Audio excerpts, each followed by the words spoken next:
کہ نماز نہیں چھوٹ سکتی، سر کٹ سکتے ہیں۔ تو انہوں نے آگے ہو کر کہا کہ بھائی نماز کے لیے جنگ روکو۔ تو کوفی لشکر کا ایک سردار تھا حسین بن نمیر، اس نے کہا تمہاری تو نماز قبول ہی نہیں ہوتی۔ تو انہوں نے کہا لعنت تجھ پر، تیری نسلوں پر، جس گھر کی تو فعل نماز ملی انہی کی نہیں ہوتی اور تمہاری ہوتی ہے۔ تو واپس آ کر کہنے لگا کہ وہ نماز کی اجازت نہیں دے رہے۔ فرمایا نماز تو نہیں چھوٹے گی نا۔ یہ فیصلہ آباد والوں کو نہیں، 7 بر اعظم کے ایمان والوں کو پیغام ہے کہ زیر خنجر بھی یہ پیغام سنایا ہم نے، نماز نہیں چھوٹ سکتی، نماز نہیں چھوٹ سکتی۔ اللہ کی قسم کوئی مسئلہ نہیں تھا اگر یہ چھوڑ دیتے۔ جنگ سے پہلے آنکھ لگ گئی، آنکھ کھلی تو ہنس پڑے۔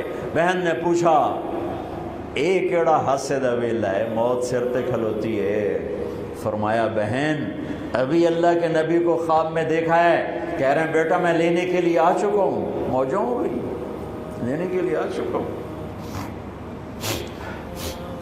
چھوڑ دیتے تو پھر گلستان کالونی والوں کو بھی گنجائش مل جاتی، چھٹی جا سکتی ہے۔ 6 بر اعظم کے انسانوں کو پیغام دیا کہ ٹکڑے ٹکڑے ہو جاؤ، نماز نہیں چھوٹ سکتی۔ فرمایا آدھے نماز پڑھو آدھے جنگ کرو، صلاۃ خوف۔ آدھوں نے نماز پڑھی آدھوں نے جنگ کی۔ 15-20 تو پہلے شہید ہو چکے تھے، پھر آدھوں جنہوں نے نماز پڑھی تھی انہوں نے جنگ کی اور دوسروں نے جا کے نماز ادا کی۔ عصر سے پہلے سب۔ جب زہیر گرنے لگے تو انہوں نے حضرت حسین کے کندھے پر یوں ہاتھ مارا، گرتے گرتے اقبل ہدیت ہادیا مہدیا اليوم تلقى جدك النبي حسنا والمرتضى عليا والشهيد الجعفر الكمية وأسد الله المحيا۔ ہاں آگے بڑھ، تیرے لیے تیرا نانا پھولوں کے ہار لے کے کھڑا ہوا، آگے بڑھ، آج تیری ملاقات کا دن ہے۔ آج تو اپنے بھائی حسن سے ملے گا، باپ علی سے ملے گا، چچا جعفر سے ملے گا، اسد اللہ حمزہ سے آج تیری ملاقات ہے۔ ان اشعار کے ساتھ آپ نے جان اپنے اللہ کو سپرد فرمائی۔ جب سارے جان نثار ختم ہو گئے، اب اہل البیت کی باری آئی تو سب سے پہلے آپ کے بیٹے علی الاکبر نے تلوار اٹھائی، کہا ابا جان آپ سے پہلے مرنا چاہتا ہوں، آپ کو مرتا نہیں دیکھ سکتا، آپ سے پہلے مرنا چاہتا ہوں، مجھے اجازت دیجیے۔ ہم نے کہا بڑھو اللہ کے نام پر، جا ملو اپنے اجداد کے ساتھ۔ تو بڑے حسین تھے علی الاکبر، جس طرف گئے وہ آگے آگے، کوفی آگے آگے، یہ پیچھے پیچھے، تو 1 اور 3000 کیا مقابلہ تھا۔ آخر خاک و خون میں لوٹائے گئے، تڑپ کے گرے۔ تو پھر حسن کے بیٹے قاسم کا چچا، میں نہیں جانا، اس قافلے میں، اس حسینی قافلے میں اہل البیت وہ 17 قتل ہوئے، ان میں سب سے حسین قاسم تھے، قاسم بن حسن، قاسم بن حسن۔ جب ان پر تلوار کا وار پڑا تو ان کا ہاتھ کٹا اور نیچے گرے تو انہوں نے کہا یا اماں، ہائے چچا۔ تو حضرت حسین زخموں سے چور ہو چکے تھے، لیکن جس سے بجھتی شمع بھڑکتی ہے، اب زخمی شیر کی طرح لپکے اور کائی کی طرح مجمع کو چیرا۔ جب وہاں پہنچے تو وہ ایڑیاں رگڑ رہے تھے اور خاک و خون میں لت پت تھے، تو اٹھا کے سینے سے لگایا۔ ان کی آخری ہچکیاں ان کے سینے پہ ختم ہوئیں۔ کہنے لگے بھتیجے آج تیرا چچا بڑا بے بس ہے، آج وہ تیری مدد کو نہیں آ سکتا ہے، لیکن ایک دن آنے والا ہے جب تیرے نانے کی عدالت میں فیصلہ ہوگا۔ پھر ان کی لاش کو اٹھایا،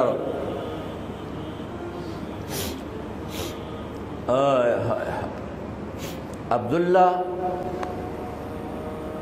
بن حسن، ابو بکر بن حسن، قاسم بن حسن، علی بن حسین لاشیں پڑے ہوئے ہیں، عبداللہ بن عقیل، عبد الرحمن بن عقیل علی کے بھائی لاشیں پڑے ہوئے ہیں، اپنے بھائی عباس بن علی، محمد بن علی، عبداللہ بن علی، عثمان بن علی، ابو بکر بن علی اور حسین بن علی، 5 بھائی پہلے لاشیں پڑے ہوئے ہیں۔ اون بن عبداللہ بن جعفر، محمد بن عبداللہ بن جعفر، عبد الرحمن بن مسلم بن عقیل، جعفر بن مسلم بن عقیل، عبداللہ بن مسلم بن عقیل، عبداللہ بن ابو سعید بن عقیل، یہ سب اہل البیت ہیں جن کے لاشوں کے انبار ہیں۔ اور آخر میں ایک بچہ 2 سال کا عبداللہ، آپ کو خواب و خیال بھی نہیں تھا کہ اس بچے پر بھی کوئی اس طرح کا ظلم و ستم ڈھائے گا، تو آپ جب اکیلے رہ گئے تو آپ نے کہا عبداللہ کو بھیجو۔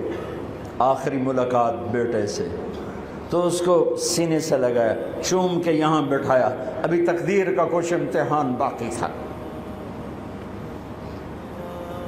2 سال کا بچہ، شامی لشکر سے بنو اسد کا ایک بنو ابن الموقد، اس نے تیر جو چلایا خطا بھی جا سکتا تھا، یہاں آ کے لگا اور پار ہو گیا، بچے کی گردن ایسے ڈھلک گئی، یہاں امام علی مقام۔ ارے بھائی، میں قطر ہاسپٹل گیا کسی کام، تو وہاں کسی کا بچہ تھا منگوڑے میں ہاسپٹل میں، ویسے تڑپ رہا تھا، پتہ نہیں اس سے کیا تھا، اور اس کی ماں ایسے اس کو کھڑی دیکھ، یہ منظر میں آج تک نہیں بھولا۔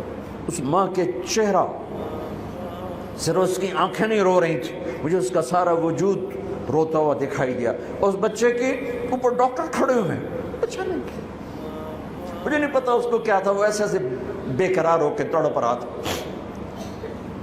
یہ 2001 کا واقعہ ہے، 16 برس گزر چکے ہیں، میں واقعہ نہیں بھول سکا ہوں۔ اس باپ کو سوچو جس کے سامنے 2 سال کے بچے کے گردن کے تیر پار ہو گیا، اور پھر وہ خون، یہاں بچے کا خون دونوں ہاتھوں میں لیا اور یوں آسمان کی طرف بلند کر کے کہا، میرے رب، بس تو راضی ہو جا، تو راضی ہے تو کم ہی بڑھ گئے۔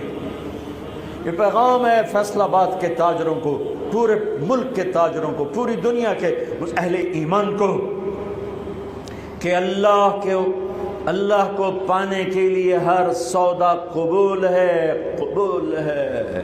ہاں، پھر کھڑے ہو گئے کہ چل بچیا تو چل، تیرا پیو بھی آ رہا ہے۔ اب آپ کو شہید کرنا کوئی مسئلہ نہیں تھا، زخموں سے چور تھے، لیکن ہر کوئی ڈرتا تھا بھئی میں نہ مارا، تو شمر آیا بدبخت، کیوں نہیں قتل کرتے ہو؟ تو ابو زرع بن شریک تمیمی نے پہلا وار سیدھا کیا، جو یہاں لگا، شانے پر لگا، تو اس سے آپ ڈولے، تو سنان بن انس نے سینے پر نیزہ مارا، اس سے آپ گرے، تو شمر نے کہا سر کاٹو،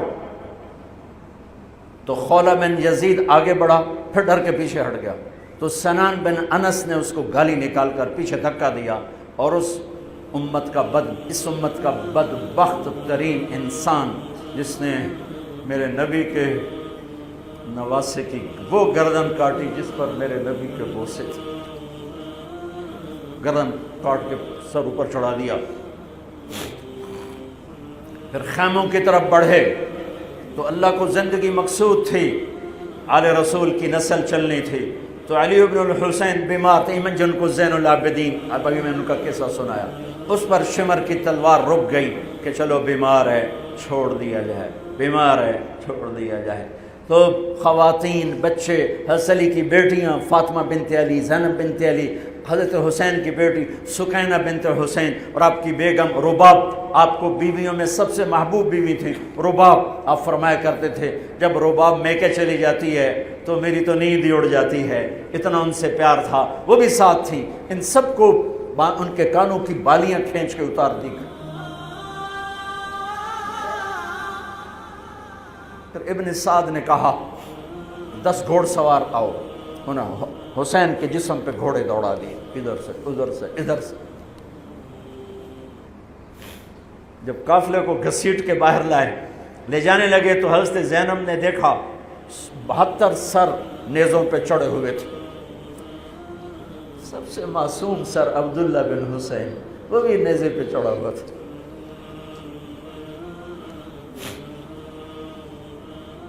ہم نے کربلا کو افسانہ بنا دیا، یہ کمائی کا ذریعہ بنا لیا۔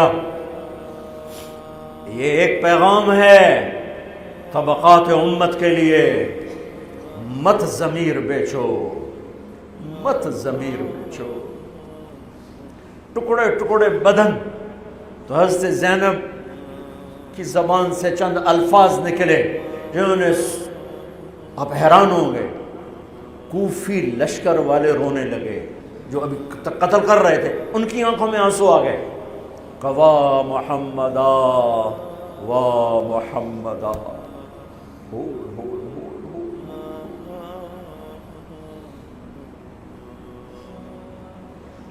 اے محمد مصطفیٰ، اے محمد مصطفیٰ، ھذا حسین بالعراء مزمل الدماء مقطع الاعضاء، وا محمدا وا محمدا، اے محمد مصطفیٰ، اے محمد مصطفیٰ، بناتک السبایا ذریتک مقتلہ تصفی علیہا الریاح۔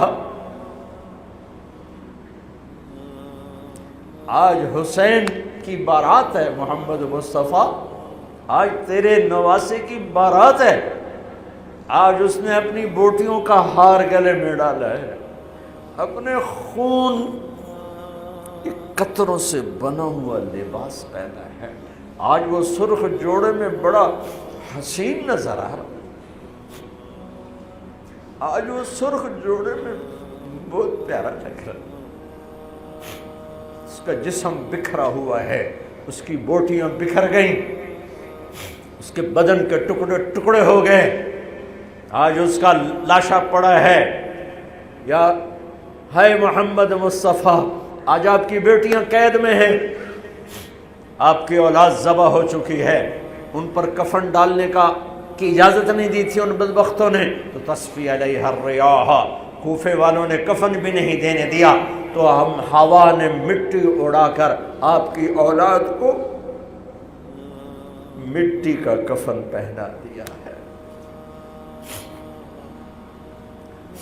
ہاں، یہ کٹا ہوا سر پھر صرف حسین کا ابن زیاد کے سامنے پیش کیا گیا، تو اس نے منہ پہ چھڑی ماری، پھر چھڑی ماری، پھر کہنے لگا میں نے ایسا حسن نہیں دیکھا کہ مر کے بھی چہرہ مسکراتا چمکتا ہو۔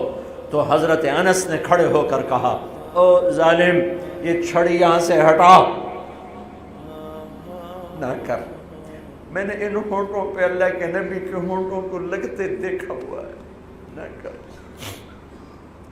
کہنے لگا تو بوڑھا نہ ہوتا تو میں تیری گردن اڑا دیتا، تیری عقل خراب ہو گئی ہے، تو میں میری نہیں، تیری عقل بگڑی ہے، آنے والے دن تو دیکھے گا تیرے ساتھ کیا ہوگا۔ پھر یہی سر یزید کے سامنے رکھا گیا، اس نے منہ پہ چھڑی ماری، تو زید ابن ارقم کھڑے ہو گئے، کہنے گے نہ کر، میں نے ان ہونٹوں پہ نبی کے ہونٹوں کو لگتے دیکھا ہوا۔ میرے بھائیو، نماز کا وقت قریب ہو گیا، بلکہ میں نے زیادہ وقت لے لیا ہے، میں کسی کی تفصیل تو زندگی بھر کبھی نہیں سنا سکا، اشارے کر دیتا ہوں، پڑھو اس کو، پڑھو، خود پڑھو، پیغام لو، پیغام لو۔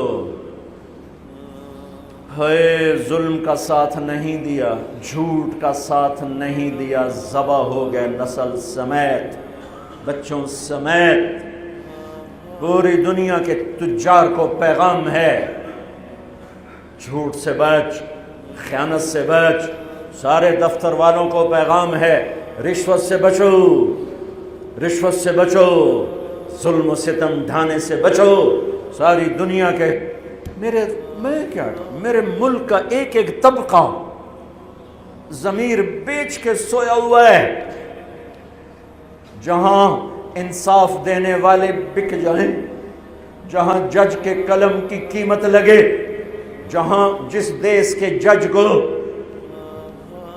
خریدا جا سکتا، جس کے قلم کو خریدا جا سکے، جس دیس کے وکیل کو خریدا جا سکے، جس دیس میں جھوٹے مقدموں کی بھرمار ہو، جس دیس کا ڈاکٹر مریض کو مریض نہ سمجھے، گاہک سمجھے،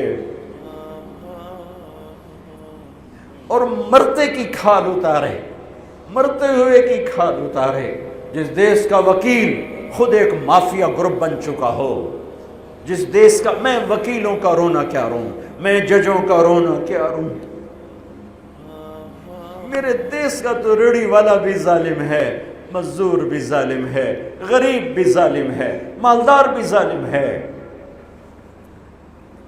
ظلم کے اندھیروں میں دیس ڈوبا ہوا ہے۔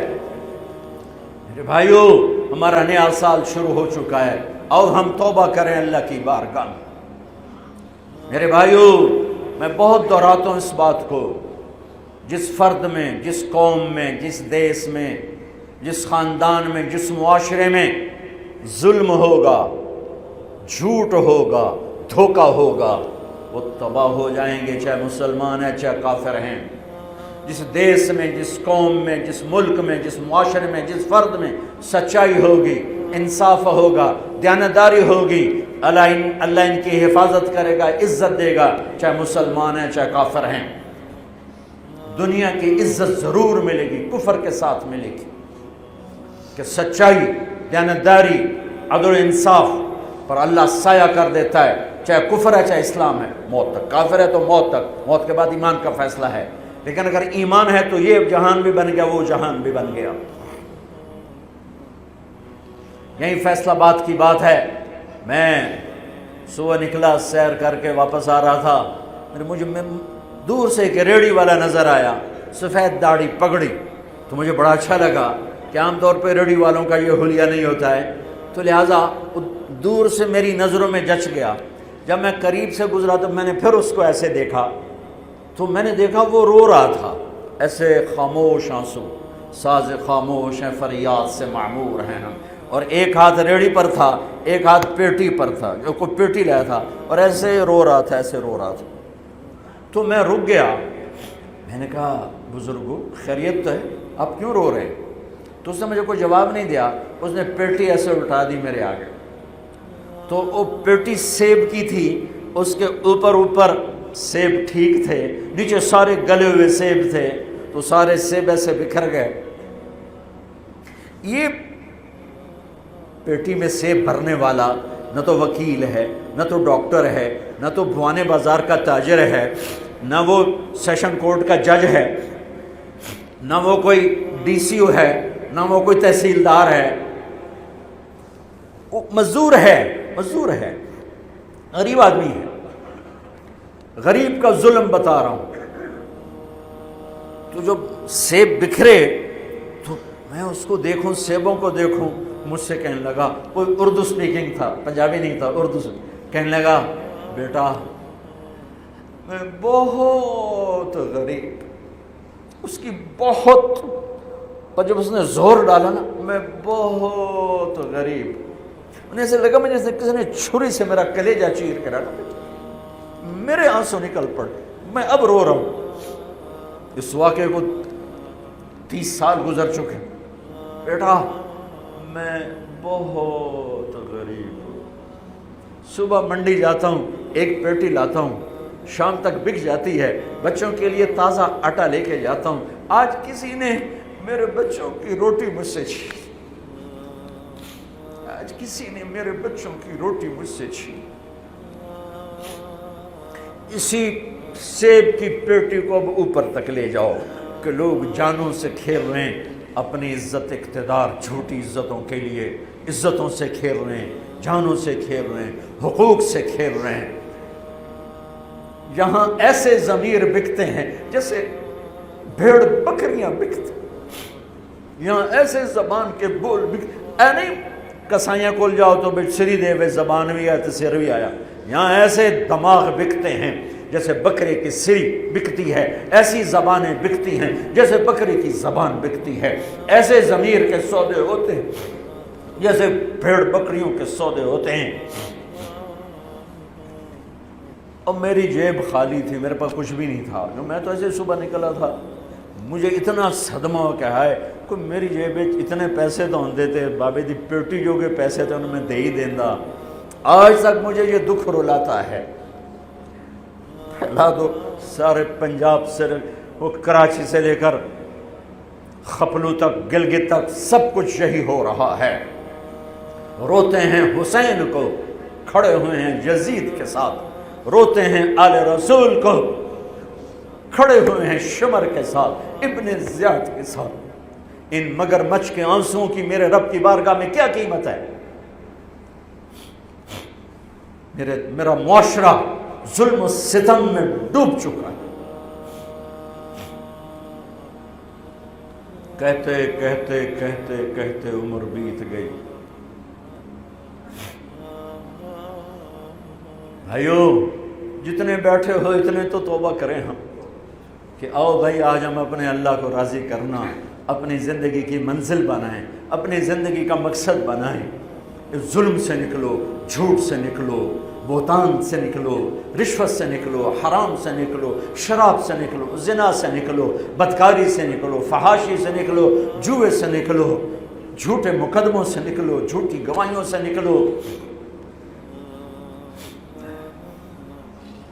قتیبہ بن بکار کی مجلس میں مصر کا بادشاہ واز سنتا تھا، 18 برس آتا رہا، 18 برس، اور ہر سال 1000 دینار، 1000 دینار ان کو گفٹ کرتا تھا، 1000 دینار،